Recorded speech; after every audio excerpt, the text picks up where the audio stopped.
जळगावच्या चोपडा इथं 20 मिनिटांसाठी स्ट्रॉंग रूम बाहेरील सीसीटीव्ही कॅमेऱ्याचा डिस्प्ले बंद पाडल्याचा धक्कादायक प्रकार समोर आलाय। शिवसेनेच्या उमेदवारांसह कार्यकर्त्यांनी गोंधळ घातला। डिस्प्ले बंद असल्याचं लक्षात आल्यानंतर स्ट्रॉंग रूम इथं पहारा देणाऱ्या शिवसेनेच्या उमेदवार तसंच पदाधिकाऱ्यांनी गोंधळ घालत प्रशासनावर संताप व्यक्त केला। चोपडा येथील स्ट्रॉंग रूमच्या बाहेर शिवसेनेचे उमेदवार आणि कार्यकर्ते पहारा देत आहेत। त्यांचा हा प्रकार समोर घडलेला आहे। याचा आढावा घेतला आमचे प्रतिनिधी वाल्मिक जोशी यांनी। चोपडा नगर परिषदच्या निवडणुकीच्या ज्या ठिकाणी ईव्हीएम रूम ठेवण्यात आलेला आहे त्याच ठिकाणी बघा गोंधळ झालेला पाहायला मिळतो ते।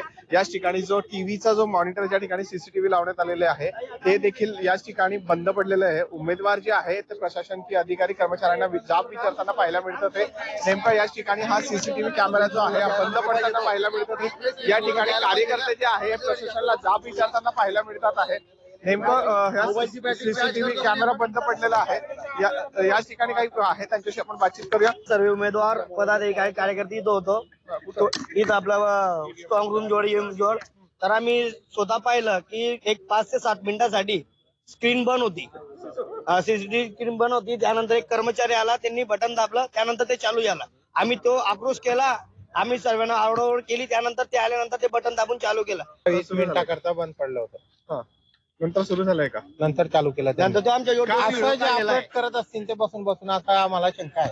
काय शंका नेमकी? असंच ना ऑपरेट करताय बसून काही करू शकता बंद का पडताय? शिंदे गटाचे व काँग्रेसचे कार्यकर्ते या ठिकाणी आक्रोश करताना पाहायला मिळतात। त्यांची मागणी आहे की या ठिकाणी मोठा टीव्ही देखील लावण्यात यावं, कुठली घटना घडू नये अशी सीसीटीव्ही का बंद पडतं याविषयी ते प्रशासनाला देखील जाब विचारणार आहे आणि त्यांना तक्रार देखील देणार आहे। Valmik Joshi, Zee Media, Jalgaon.